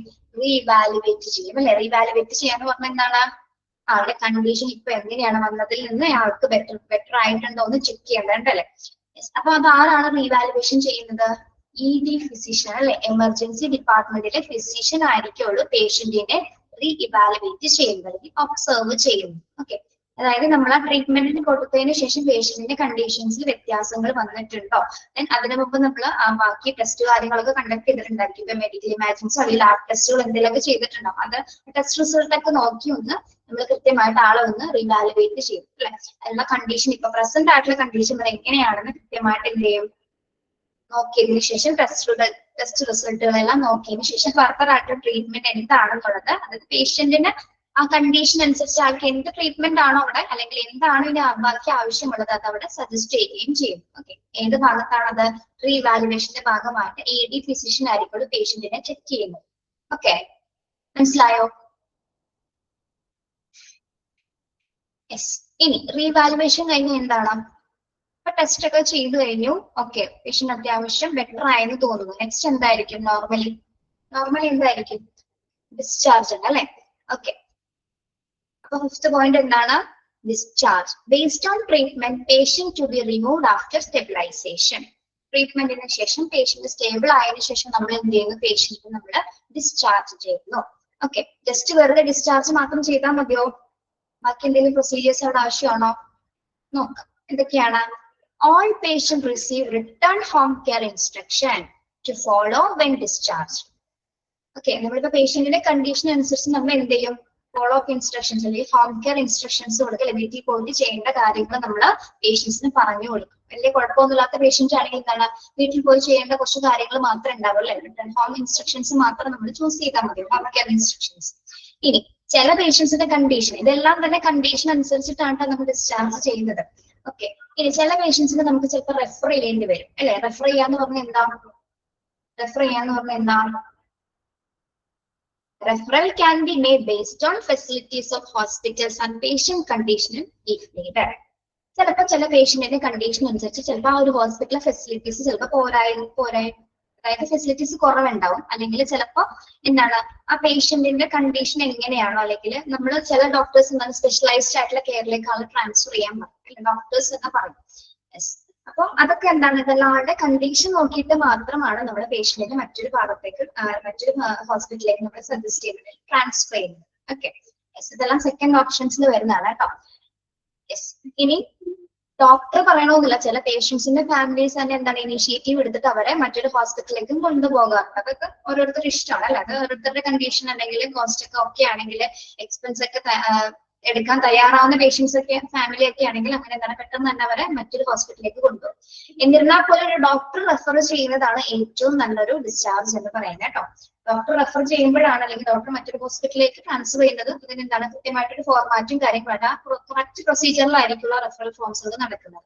ഓക്കെ, അപ്പൊ ഈ ഒരു രീതിയിലാണ് നമുക്ക് എന്ത് വരുന്നത്, ഒരു എമർജൻസി ഡിപ്പാർട്ട്മെന്റിൽ ഒരു പേഷ്യന്റ് വന്നത് മുതൽ ആളെ വിട്ടയക്കുന്നത് വരെയുള്ള പ്രൊസീജിയേഴ്സ് നടക്കുന്നത്. ഓക്കെ, ടീച്ചർ ഒന്നും കൂടെ ഇത് ബ്രീഫ് ചെയ്ത് പറയാം, ഓരോ വാക്കുകളായിട്ട് പറയുന്നില്ല കേട്ടോ, ശ്രദ്ധിക്കാം. ഫസ്റ്റ് പ്രോസസ് എന്താണ്? ട്രയേജ് ആണ്, അല്ലെ? വരുന്ന പേഷ്യൻസിനെ നമ്മൾ എന്താണ് അവരുടെ സിവിയറിറ്റി നോക്കിയിട്ട് നമ്മൾ പേഷ്യൻസിനെ ഡിവൈഡ് ചെയ്യും. അതിനുശേഷം എന്താണ് അവരുടെ ആവശ്യകത പേഷ്യന്റിന്റെ കണ്ടീഷൻ അനുസരിച്ച് നമുക്ക് എന്ത് കൊടുക്കും, അവർക്ക് ആവശ്യമുള്ള റിസോഴ്സസ് ഉപയോഗിച്ചുകൊണ്ട് അവർക്ക് വേണ്ട ട്രീറ്റ്മെന്റ്സ് അവരെ പെട്ടെന്ന് തന്നെ നമ്മൾ എന്ത് ചെയ്യുന്നു, ഡിവൈഡ് ചെയ്യുന്ന പ്രോസസ്സാണ് ആദ്യം നടക്കുന്നത്. അതാണ് ട്രയേജ് എന്ന് പറയുന്നത്. Triage mean to sort out the patients. അപ്പോൾ ഒപ്റ്റിമം റിസോഴ്സസ് ഉപയോഗിച്ചുകൊണ്ട് പേഷ്യന്റിനെ നമ്മൾ സോർട്ട് ചെയ്യുന്നു. നെക്സ്റ്റ് എന്താണ്, പേഷ്യന്റിന്റെ ഡീറ്റെയിൽസ് നമ്മൾ എന്ത് ചെയ്യുന്നു, തൊട്ടടുത്ത് തന്നെ നമുക്കൊരു റിസപ്ഷൻ ഏരിയ ഉണ്ടായിരിക്കും. റിസപ്ഷൻ ഏരിയയിലെ ക്ലറിക്കൽ സ്റ്റാഫ് ആയിരിക്കുള്ളൂ പേഷ്യന്റിന്റെ എല്ലാ ഇൻഫർമേഷൻസും റെക്കോർഡ് ചെയ്യുന്നത്. ഇനി പേഷ്യൻസിന് ഒരു പഴയ റെക്കോർഡ്സ് ഉണ്ടെങ്കിൽ ആ പഴയ ചാർട്ടിൽ തന്നെ ആയിരിക്കും പേഷ്യൻസിന്റെ ഡീറ്റെയിൽസ് അതേപോലെ തന്നെ എടുക്കണമെങ്കിൽ പുതിയത് എടുക്കണമെങ്കിൽ ന്യൂ പേഷ്യന്റ് ആണെങ്കിൽ എന്താണ് പുതിയൊരു മെഡിക്കൽ റെക്കോർഡ്സ് നമ്മൾ എടുക്കേണ്ടി വരും. നെക്സ്റ്റ് ഇതെന്ന് പറഞ്ഞ എന്താണ്, ട്രീറ്റ്മെന്റ് ആണ് അല്ലെ. ഈ പേഷ്യൻസിന് എല്ലാ റെക്കോർഡ്സും ഇൻഫർമേഷൻസും ഡോക്യുമെന്റേഷൻ ഒക്കെ കഴിഞ്ഞ് കഴിഞ്ഞാൽ പെട്ടെന്നാണ് നമ്മൾ ട്രീറ്റ്മെന്റ് കൊടുക്കുന്നത്. അതായത് പേഷ്യന്റിന്റെ കണ്ടീഷൻ അനുസരിച്ച് ഈ പറയുന്ന ഏരിയാസിലേക്ക് നമ്മൾ പേഷ്യൻസിനെ ഡയറക്റ്റ് ആയിട്ട് വിടും. ഇപ്പോൾ റിസസിറ്റേഷൻ ഏരിയ ആണോ, മെഡിക്കൽ ഇമാജിംഗ് ആണോ, അല്ലെങ്കിൽ ഏതാണോ ആളുടെ കണ്ടീഷൻ അതിനനുസരിച്ചിട്ടായിരിക്കും നമ്മൾ പേഷ്യന്റിനെ വിവിധ വിഭാഗങ്ങളിലേക്ക് വിട്ടയക്കുന്നത്. ഓക്കെ, ദെൻ അതിനുശേഷം അപ്പോൾ വിട്ടയക്കുകയും ചെയ്യും. അതോടൊപ്പം തന്നെ എന്താണ്, ഏത് ഏരിയ ആണോ അവിടെ വെച്ചിട്ട് ട്രീറ്റ്മെന്റ് ആരംഭിക്കുകയും ചെയ്യും. ഇനി ഏകദേശം മണിക്കൂറുകൾ അല്ലെങ്കിൽ ഒബ്സർവേഷൻസിനൊക്കെ ശേഷം എന്താണ്, പേഷ്യന്റിന് എമർജൻസി ഡിപ്പാർട്ട്മെന്റിലെ ഫിസിഷ്യൻ എന്ത് ചെയ്യും, ഒന്ന് റീവാലുവേറ്റ് ചെയ്യും അല്ലെ. അയാളുടെ ടെസ്റ്റ് റിസൾട്ടുകളും കാര്യങ്ങളായാലും പേഷ്യന്റിന്റെ പ്രസന്റ് കണ്ടീഷൻ വരെ നോക്കിയതിനു ശേഷം പേഷ്യന്റിനെ എന്ത് ചെയ്യും, റീവാലുവേറ്റ് ചെയ്യുന്നു. ഓക്കെ, അതിനനുസരിച്ച് ബാക്കി എന്താണ്, ഇനി ബാക്കി പേഷ്യൻസിന്റെ കാര്യം, അതായത് ടെസ്റ്റ് റിസൾട്ടിൽ എന്തെങ്കിലും ബുദ്ധിമുട്ടുകളോ കാര്യങ്ങളൊക്കെ ഉണ്ടെങ്കിൽ അതുമായി ബന്ധപ്പെട്ടിട്ടുള്ള ഡിഫിക്കൽട്ടീസ് ഒക്കെ ഉണ്ടെങ്കിൽ അതിൻ്റെതായിട്ടുള്ള രീതിയിലുള്ള ചിലപ്പോൾ റെഫർ ചെയ്യേണ്ട പേഷ്യൻസ് ആണെങ്കിൽ എത്രയും പെട്ടെന്ന് നമ്മൾ എന്ത് ചെയ്യും, പേഷ്യന്റിനെ റെഫർ ചെയ്യും. അല്ലെങ്കിൽ ഡിസ്ചാർജ് ചെയ്യേണ്ട പേഷ്യന്റ് ആണെങ്കിൽ എന്താണ്, ഡിസ്ചാർജ് ചെയ്യും. അപ്പോൾ ഇതിലെ ലാസ്റ്റ് പ്രോസസ് എന്ന് പറയുന്നത് എന്താണ്, ഡിസ്ചാർജ് ആണ് അല്ലെ. പേഷ്യന്റ് സ്റ്റേബിൾ ആയതിനു ശേഷം നമ്മൾ എന്ത് ചെയ്യുന്നു, റീവാലുവേഷന് ശേഷം പേഷ്യന്റ് ഓക്കെ ആണെങ്കിൽ ആളെ ഡിസ്ചാർജ് ചെയ്യുന്നു. ദെൻ അവർക്ക് വേണ്ട ഹോം കെയർ ഇൻസ്ട്രക്ഷൻസ് ഡോക്ടേഴ്സ് പറഞ്ഞു വിടും. ഈ റെഫർ ചെയ്യേണ്ട പേഷ്യൻസ് ആണെങ്കിൽ അവരെ മറ്റൊരു ഹോസ്പിറ്റലിലേക്കോ അല്ലെങ്കിൽ അവരുടെ കണ്ടീഷൻ അനുസരിച്ചിട്ട് അല്ലെങ്കിൽ ഹോസ്പിറ്റൽ ഫെസിലിറ്റീസ് കുറവാണെങ്കിൽ നമ്മൾ എന്ത് ചെയ്യും, മറ്റേതെങ്കിലും ഹോസ്പിറ്റലിലേക്കാണ് നമ്മൾ ട്രാൻസ്ഫർ ചെയ്യും. അപ്പോൾ ഈ ഒരു രീതിയിലാണ് ഒരു എമർജൻസി ഡിപ്പാർട്ട്മെന്റിലെ പേഷ്യന്റ് ഫ്ലോ വരുന്നത് കേട്ടോ. മനസ്സിലായോ എല്ലാവർക്കും? യെസ്. ഇനി നിങ്ങൾ ഇതിന്റെ ഓർഡർ അതേപോലെ തന്നെ പഠിക്കണം കേട്ടോ. ഓർഡർ തെറ്റി പഠിക്കരുത്. പേഷ്യന്റ് ഫ്ലോ എന്നൊരു ക്വസ്റ്റ്യൻ വന്നാൽ എന്താണ്, ഡിസ്ചാർജ് സമ്മറി ഒക്കെ നമ്മൾ അതുമായി ബന്ധപ്പെട്ട ഒരു ചാപ്റ്റർ 3rd മൊഡ്യൂളിൽ പഠിക്കുന്നുണ്ട് കേട്ടോ. ജസ്റ്റ് അപ്പൊ ഡീറ്റെയിൽ ആയിട്ട് പഠിക്കാം. ഓക്കെ, ഒരിക്കലും ഈ ഒരു പ്രോസസ്സിന്റെ സ്റ്റെപ്പ് തെറ്റിപ്പോയത് കേട്ടോ. ഇത് നമുക്ക് റീഅറേഞ്ച് ദ ഫോളോയിങ് എന്നൊക്കെ പറഞ്ഞ ക്വസ്റ്റ്യൻ ചോദിക്കാറുണ്ട്. അപ്പൊ ഇതിന്റെ ഓർഡർ തെറ്റിച്ച് തരും. ഇപ്പൊ ആദ്യം റിസപ്ഷൻ തരും, ട്രീറ്റ്മെന്റ് തരും, ഡിസ്ചാർജ് തരും, ട്രയേജ് തരും. നെക്സ്റ്റ് ഓപ്ഷനിൽ റിസപ്ഷൻ, ട്രീറ്റ്മെന്റ്, ട്രയേജ്, ഡിസ്ചാർജ് മാറി മാറി തരും. കറക്റ്റ് ഓപ്ഷൻ എന്താണ്, triage, reception, treatment, revaluation, discharge. Okay, അങ്ങനെ തന്നെ പഠിക്കണം കേട്ടോ. ആ ഓർഡർ തെറ്റിപ്പോകരുത്. ക്ലിയർ ആണോ പറഞ്ഞത്? പേഷ്യന്റ് ഫ്ലോ എങ്ങനെയാണ്, എമർജൻസി ഡിപ്പാർട്ട്മെന്റിലെ പേഷ്യന്റ് ഫ്ലോ എങ്ങനെയാണ്, triage, reception, treatment, revaluation and discharge. Clear? Okay, ടീച്ചറുടെ ഫസ്റ്റ് ക്വസ്റ്റ്യൻ ചോദിക്കട്ടെ. Who reevaluate patient condition after treatment? Who reevaluate patient condition after treatment in an ED department? ആരാണ് പേഷ്യന്റിനെ re-evaluate ചെയ്യുന്നത്? ആരാണ്? ED physician. വെറും physician എന്ന് പറയുന്നത് കേട്ടോ. ED എമർജൻസി ഡിപ്പാർട്ട്മെന്റിലെ ഫിസിഷ്യൻ ആണ് പേഷ്യന്റിനെ റീവാലുവേറ്റ് ചെയ്യുന്നത്. ഓക്കെ,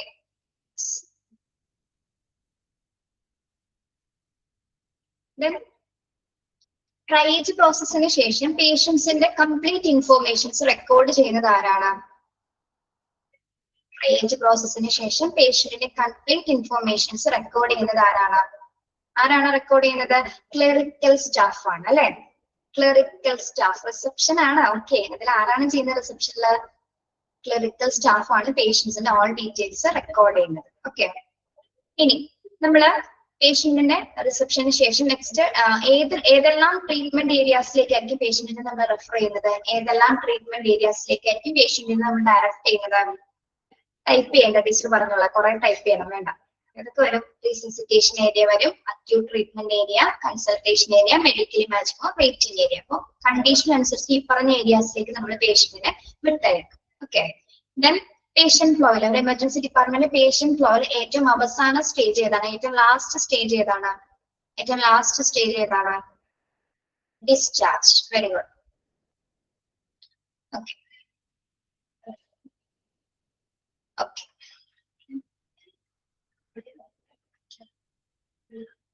നിങ്ങളൊന്ന് പെട്ടെന്ന് അതൊന്ന് വായിച്ചു നോക്കിയേ. പെട്ടെന്ന് വായിച്ചു നോക്കിയേ. എടുത്ത് അത്രയൊന്ന് പെട്ടെന്ന് വായിച്ചു നോക്കൂ.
ട്രയേജ് ഒന്നുകൂടി പറയണോ?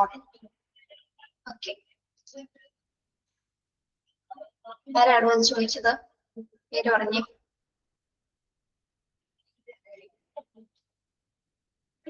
ദേവിക. ഇനിയും ട്രയേജ് മനസ്സിലാവാത്തവരുണ്ടെങ്കിൽ പറയണേ.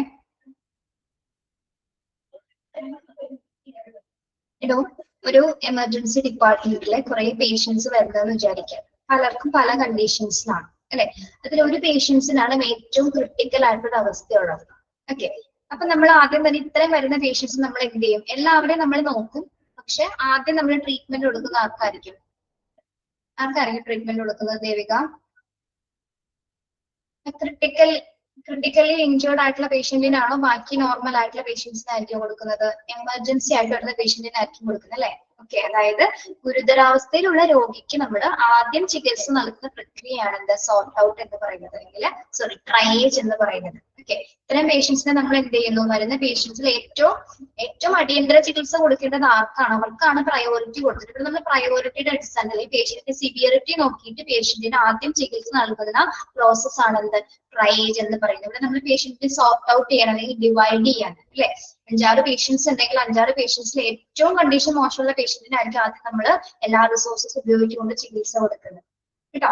ഇതൊക്കെ നമ്മൾ ഡീറ്റെയിൽ ആയിട്ട് ഒന്നും കൂടി ഡിസാസ്റ്റർ എന്ന ചാപ്റ്റർ ഒക്കെ പഠിക്കാനുണ്ട്. അതിൽ കുറെ ഡീറ്റെയിൽ ആയിട്ട് പഠിക്കും കേട്ടോ. കുറച്ചും കൂടി മനസ്സിലാവും. ഇപ്പൊ ക്ലിയർ ആയോ ട്രയേജ് എന്താന്ന് ദേവിക?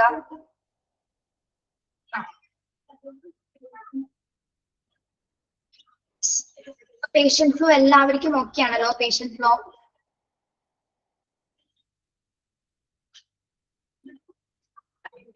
ഇനി നമുക്ക് ഈ ഒരു ഭാഗം കൂടി എടുക്കാം കേട്ടോ. കുറച്ച് ഈ ഒരു ഭാഗം കൂടി എടുക്കാം.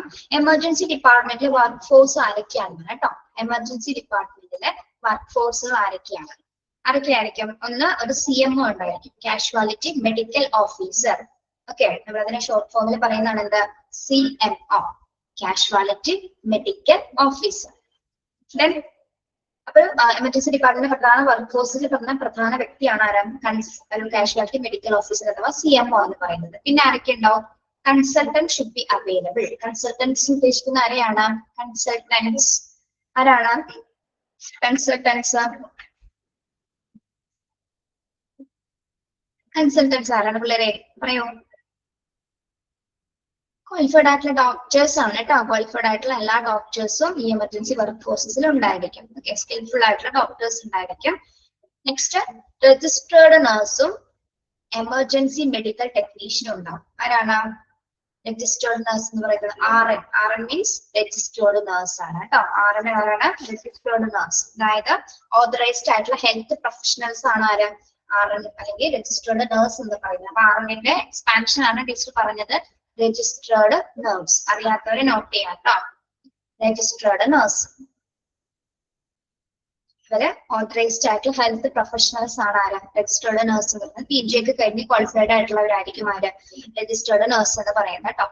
പിന്നെ ഒരു ട്രെയിൻഡ് ആയിട്ടുള്ള ഒരു EMT ഉണ്ടായിരിക്കും, പ്രത്യേകിച്ച് ട്രയേജ് സെക്ഷൻ ഹാൻഡിൽ ചെയ്യുന്നതിന് വേണ്ടിയിട്ട്. EMT എന്ന് പറയുന്ന ആരാണ്? Emergency medical technician. നോട്ട് ചെയ്യാം കേട്ടോ, അറിയാത്തവര്. Emergency medical technicians. ഏത് സെക്ഷൻസിലായിരിക്കും ഇവർ രണ്ടുപേരും ഉള്ളത്? രജിസ്റ്റർ ട്രയേജ് സെക്ഷൻസിലായിരിക്കും. ലൈറ്റ് പേഷ്യൻസിന് എമർജൻസി സിറ്റുവേഷൻസ് ഇവിടെയൊക്കെ ഹാൻഡിൽ ചെയ്യണമെങ്കിൽ നമുക്ക് നിർബന്ധമായിട്ട് എമർജൻസി ടെക്നീഷ്യൻ എന്ന് പറയുമ്പോൾ എന്താണ്? ഹൈലി ക്വാളിഫൈഡ് ആയിട്ടുള്ള എല്ലാത്തരം പ്രൊസീജിയേഴ്സും ഹാൻഡിൽ ചെയ്യാൻ പറ്റുന്ന സ്കിൽഫുൾ ആയിട്ടുള്ള വ്യക്തികളായിരിക്കും അല്ലെ. ഒരു ട്രയേജ് സെക്ഷൻസിൽ അപ്പൊ ഒരു രജിസ്റ്റേർഡ് നഴ്സ് ഉണ്ടായിരിക്കും, EMTയും ഉണ്ടായിരിക്കും, അല്ലെങ്കിൽ എമർജൻസി മെഡിക്കൽ ടെക്നീഷ്യനും ഉണ്ടായിരിക്കും കേട്ടോ. ഓക്കെ. പിന്നെ സ്കിൽഡ് ആയിട്ടുള്ള ഒരു നഴ്സിംഗ് ടീം എമർജൻസി ഡിപ്പാർട്ട്മെന്റിലെ പ്രധാന വർക്ക് ഫോഴ്സ് ആണ് അല്ലെ. സ്കിൽഡ് ആയിട്ടുള്ള നഴ്സിംഗ് ടീം ഉണ്ടായിരിക്കും. ഡയഗ്നോസ്റ്റിക് ടെക്നീഷ്യൻസ് ഉണ്ടായിരിക്കും. ഡയഗ്നോസ്റ്റിക് ടെക്നീഷ്യൻസ് എന്ന് പറയുമ്പോൾ ആരൊക്കെയാണ് അതിൽ വരുന്നത്? Diagnostic technicians x-ray, ECG, MRI ഒക്കെ എടുക്കുന്ന ടെക്നീഷ്യൻസ്മാരെ അല്ലെ. Yes, radiographers. ഓക്കെ.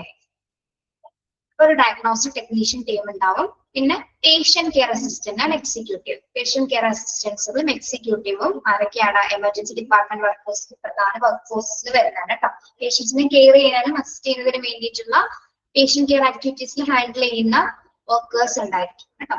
അപ്പൊ ഇത്രയും പേരാണ് എമർജൻസി ഡിപ്പാർട്ട്മെന്റ് പ്രധാന വർക്ക് ഫോഴ്സസിൽ വരുന്നത്. ആരൊക്കെയാണ്? ഒന്ന് casualty medical officer, consultants, registered nurse, EMT ആയിട്ട് triage sections, skilled nursing team ഉണ്ടായിരിക്കും, ഡയഗ്നോസ്റ്റിക് ടെക്നീഷ്യൻസ് ഉണ്ടായിരിക്കും, പേഷ്യന്റ് കെയർ അസിസ്റ്റന്റ്, എക്സിക്യൂട്ടീവ്സ് ഉണ്ടാവും കേട്ടോ. പേരുകൾ ഓർത്ത് വെച്ചാൽ മതി കേട്ടോ, അതിൽ പ്രത്യേകിച്ചൊന്നുമില്ല. പിന്നെ EMTയുടെ എക്സ്പാൻഷനും RNയുടെ എക്സ്പാൻഷനും നോക്കാം. രജിസ്റ്റേർഡ് നഴ്സും emergency medical technician. Okay. Then CMO stand for, CMO എന്താണ് പഠിച്ചത് ടീച്ചർ? പക്ഷെ എന്താണ് CMO?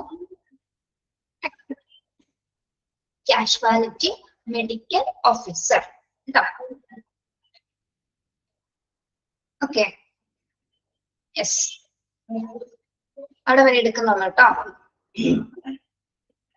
വർക്ക് ഫോഴ്സിന്റെ പേരുകൾ പഠിച്ചു വെക്കാം കേട്ടോ.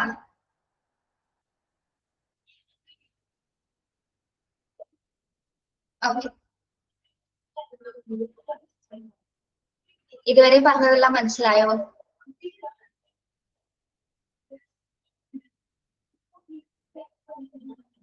ഓക്കെ.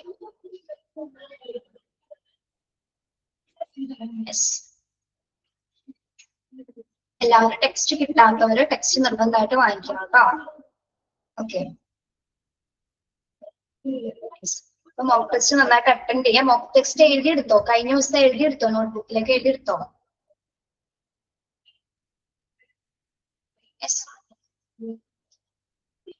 എല്ലാവരും അത് എഴുതിയെടുക്കുക. നോക്കട്ടെ, നിങ്ങൾക്ക് മൊഡ്യൂൾ എക്സാമിന് ഏറ്റവും ഹെൽപ്ഫുൾ ആയിരിക്കും. 5 ക്വസ്റ്റ്യൻസ് അല്ലേ, ഒന്ന് എഴുതിയെടുക്കണം കേട്ടോ. ഓക്കെ. നിങ്ങൾക്ക് എളുപ്പമാവാൻ വേണ്ടിട്ട് പറഞ്ഞു തരാം. വേറെ ഒന്നുമില്ലല്ലോ ചോദിക്കാൻ. പിന്നെ നമുക്ക് മൺഡേ കാണാം.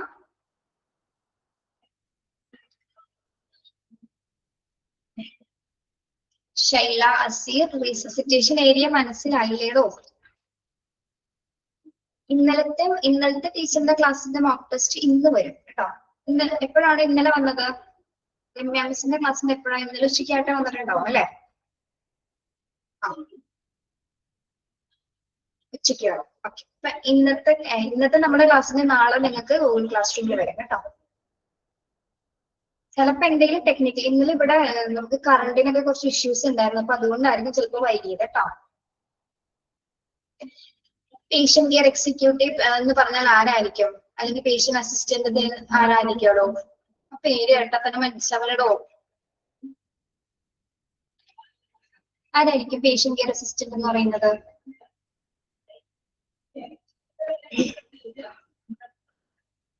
പേഷ്യന്റിന്റെ ആവശ്യകതകൾ അനുസരിച്ചിട്ട് അവരെ ട്രീറ്റ് ചെയ്യുന്നത്. നഴ്സുമാരുടെ കൂടെ തന്നെ പേഷ്യൻസിനെ അസിസ്റ്റ് ചെയ്യാൻ വേണ്ടിയിട്ട് എന്താണ് പേഷ്യന്റ് കെയർ അസിസ്റ്റൻസും എക്സിക്യൂട്ടീവ്സും ഉണ്ടായിരിക്കും. ഇത് വർക്കേഴ്സ് ആണ് കേട്ടോ. ഈ ഡിപ്പാർട്ട്മെന്റിലെ വർക്കേഴ്സ് ആണ്, അല്ലെങ്കിൽ അവിടെ വർക്ക് ചെയ്യുന്ന പേഷ്യൻസിനെ അസിസ്റ്റ് ചെയ്യാൻ വേണ്ടിയിട്ടുള്ള വർക്കിംഗ് ടീംസിൽ വരുന്ന ആളുകളാണ് കേട്ടോ. യെസ്. ഓക്കെ, മനസ്സിലായോ? പേരെന്താന്നോളൂ തന്നെ.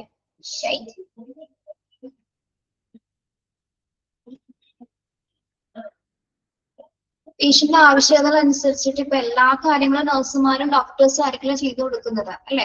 ബാക്കി എന്തെങ്കിലുമൊക്കെ അവരുടെ പേഴ്സണൽ നീഡ്സ് ഒക്കെ ചെയ്യണമെങ്കിലും ചിലപ്പോൾ നമുക്ക് എന്താണ് മറ്റാൾക്കാർക്ക് ആവശ്യമായിട്ട് വരും. ഇപ്പോൾ ബൈ സ്റ്റാൻഡേർഡ്സ് ഒന്നും ഇല്ലാത്ത പേഷ്യൻസിനൊക്കെ ഹെൽപ്പ് ചെയ്യണമെങ്കിൽ അല്ലെങ്കിൽ ചിലപ്പോൾ ഒരു വീൽ ചെയറിൽ ടോയ്ലറ്റ്സിലോ അല്ലെങ്കിൽ വാഷ്റൂംസിലൊക്കെ കൊണ്ടുപോകണമെങ്കിൽ എന്താണ് നമുക്ക് മറ്റ് അസിസ്റ്റൻസിന്റെ ആവശ്യമുണ്ട്. അപ്പൊ അവരെ പേഷ്യൻസിന്റെ നീഡ്സ് അനുസരിച്ച് അവരെ ട്രീറ്റ് ചെയ്യാൻ വേണ്ടിയിട്ടുള്ള ഇവരെ സഹായിക്കുന്നതിന് വേണ്ടി അവരെ ഹെൽപ്പ് ചെയ്യുന്നതിന് വേണ്ടിയിട്ടാണ് അവര് പേഷ്യന്റ് കെയർ അസിസ്റ്റൻസും എക്സിക്യൂട്ടീവുകളും ഉള്ളത്. ഞാൻ നിങ്ങൾക്കത് അറിയാമെന്ന് വിചാരിച്ചിട്ടാണ് എക്സ്പ്ലെയിൻ ചെയ്ത് പറയാഞ്ഞത്. കണ്ടപ്പോ മനസ്സിലായെന്ന് വിചാരിച്ചു. അതുകൊണ്ടാ. Okay, thank you. Have A nice day. Nursing assistant അല്ല, പേഷ്യൻസിന്റെ നീഡ്സിനെ സഹായിക്കുന്ന കുറച്ച് ജീവനക്കാരെയാണ് നമ്മൾ എന്ത് പറയുന്നത്, പേഷ്യന്റ് കെയർ അസിസ്റ്റൻസ് എന്ന് പറയുന്നത്. അവരെ കെയർ ചെയ്യുന്നതിന് വേണ്ടി, അവർക്ക് ഹെൽപ്പ് ചെയ്യുന്നതിന് വേണ്ടിയിട്ട്. Okay, yes. അപ്പൊ നമുക്ക് തിങ്കളാഴ്ച കാണാം. Please me I know your education please. Okay, ഇതിനുള്ള ഉത്തരം ഇപ്പൊ തന്നെ പറയാവേ. ശരിക്കും പറഞ്ഞാൽ ഈ ഒരു ചോദ്യം ചോദിക്കാൻ പാടില്ല, അതല്ല. കാരണം നിങ്ങൾ പഠിപ്പിക്കുന്ന അധ്യാപകരുടെ ക്വാളിഫിക്കേഷൻ നിങ്ങൾ ചോദിക്കാറുണ്ടോ? നിങ്ങൾ ഇതുവരെ ഏതെങ്കിലും ഒരു ഇൻസ്റ്റിറ്റ്യൂട്ടിൽ പോയി പഠിച്ചിട്ട് ടീച്ചറിന് എന്താണ് യോഗ്യത എന്ന് ചോദിച്ചിട്ടുണ്ടോ? ടീച്ചർ ഏത് ക്വാളിഫിക്കേഷൻ കഴിഞ്ഞതാണെന്ന് ചോദിക്കാറുണ്ടോ? നമ്മൾ ചോദിക്കോ? ചോദിക്കില്ല. ചോദിച്ച സ്ഥിതിക്ക് ഞാൻ പറഞ്ഞിട്ടേ പോവുള്ളൂ, വിളിക്കണ്ട. It's not bad. അതൊരു ഒരു കുട്ടിയുടെ സംശയമായിരിക്കുമല്ലോ ചോദിക്കാം. ഞാൻ ഓൾറെഡി ഞാനൊരു ശരിക്കും പറഞ്ഞാൽ ഞാനൊരു ശരിക്കും സൈക്കോളജിസ്റ്റ് ആണ്. സൈക്കോളജി കഴിഞ്ഞ ആളാണ്. BEd കംപ്ലീറ്റഡ് ആണ്. ഹോസ്പിറ്റൽ അഡ്മിനിസ്ട്രേഷൻ PE ഡിപ്ലോമയ്ക്ക് കഴിഞ്ഞ വ്യക്തിയാണ്. അതിൽ ട്രെയിൻഡ് ആണ്. ഓക്കെ, ഞാനൊരു 5 ഇയേഴ്സോളം ഞാൻ പഠിച്ച സ്കൂളിൽ തന്നെ വർക്ക് ചെയ്ത ടീച്ചറാണ്. 5 വർഷത്തോളം കേട്ടോ. ഹൈസ്കൂളിലായിരുന്നു, 10th ക്ലാസ് ടീച്ചർ ആയിരുന്നു. യെസ്. ഓക്കെ, അതേപോലെ തന്നെ വേറൊരു സ്കൂളിൽ UP സ്കൂളിൽ വർക്ക് ചെയ്തിട്ടുണ്ട്. ഗൈഡൻസ് ആൻഡ് കൗൺസിലിംഗ് ചെയ്യുന്നുണ്ട്. എന്റെ മെയിൻ സബ്ജക്ട് സൈക്കോളജി ആണ്. പക്ഷെ ഇതിലെല്ലാം തന്നെ ഞാൻ ക്വാളിഫൈഡ് ആണ് കേട്ടോ. യെസ്. ഓക്കെ, സൈക്കോളജിക്കൊക്കെ എന്തെങ്കിലും പ്രശ്നം ഉണ്ടെങ്കിൽ ചോദിച്ചാൽ മതി, നമുക്ക് ശരിയാക്കാം. ഓക്കെ ജസ്പിൻ, ഇതൊന്നും പഠിക്കാണ്ട് ഇവിടെ ഒന്നും ഇത് പഠിപ്പിക്കാൻ പറ്റുമോ ജസ്പിൻ? ഇത്രയും കുട്ടികളുടെ മുമ്പിൽ ഇരുന്ന് നമ്മളിങ്ങനെ ഇരിക്കാൻ പറ്റുമോ?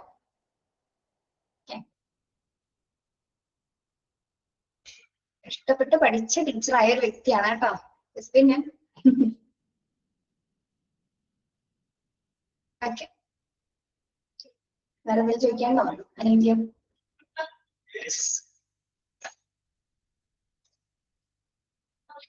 I am specialised in parapsychology കേട്ടോ, അതുകൂടി പറഞ്ഞേക്കാം. Parapsychology, education psychology, child psychology, എന്ത് വേണമെങ്കിലും ചോദിക്കാം നിങ്ങൾക്ക്. നമ്മുടെ ജീവിതം തന്നെ ഒരു സൈക്കോളജി ആണ് ജസ്പിനെ. ഓക്കെ, നമുക്ക് അതുമായി ബന്ധപ്പെട്ട ഹ്യൂമൻ റിസോഴ്സ് ഒരു ചാപ്റ്റർ ഒക്കെ ഉണ്ടോ? അതിലൊക്കെ നമുക്ക് ഡീറ്റെയിൽ ആയിട്ട് പഠിക്കാനുണ്ട്. കുറെ സൈക്കോളജിക്കൽ ടെസ്റ്റ് ഒക്കെ ഇതിലും പഠിക്കാനുണ്ട് കേട്ടോ. ഹോസ്പിറ്റലിൽ നമുക്ക് സൈക്കോളജിക്കൽ ആയിട്ട് കുറെ ആസ്പെക്ട്സുകൾ പഠിക്കാനുണ്ട്. അതെല്ലാം നമ്മുടെ ചാപ്റ്റർ നെക്സ്റ്റ് 3rd 4th മൊഡ്യൂളിലൊക്കെ വരുന്നുണ്ട്. അപ്പൊ നമുക്ക് ഡീറ്റെയിൽ ആയിട്ട് പഠിക്കാം. Okay, thank you. Have A nice day.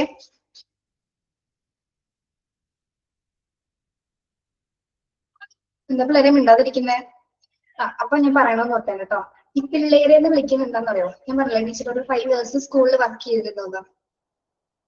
ഒരു 2022 വരെ ഞാൻ സ്കൂളിലായിരുന്നു. അപ്പൊ കുട്ടികളെ വിളിച്ച് ശീലിച്ചു പോയി. പിള്ളേരെ വിളിച്ച് ശീലിച്ചു പോയപ്പോ അതൊന്നും മാറ്റാൻ പറ്റുന്നില്ല. ഫസ്റ്റ് ക്ലാസ്സിൽ കയറിയപ്പോൾ എല്ലാവരോടും ഞാൻ പറയാറുണ്ട്, ഇപ്പൊ PG സ്റ്റുഡൻസിനോടും ഡിപ്ലോമ സ്റ്റുഡൻസിനോടും പറയാറുണ്ട്, അങ്ങനെ വിളിച്ചു പോകണം കേട്ടോ. സോറി, അങ്ങനെ വിളിക്കുന്നതിലേക്ക് നമ്മള് കുറച്ചു പേരൊക്കെ അതിനൊക്കെ മൂത്തമായിരിക്കാം, അല്ലെ ഏജ്ഡ് ആയിട്ടുള്ള ആൾക്കാരുണ്ടായിരുന്ന പോലും.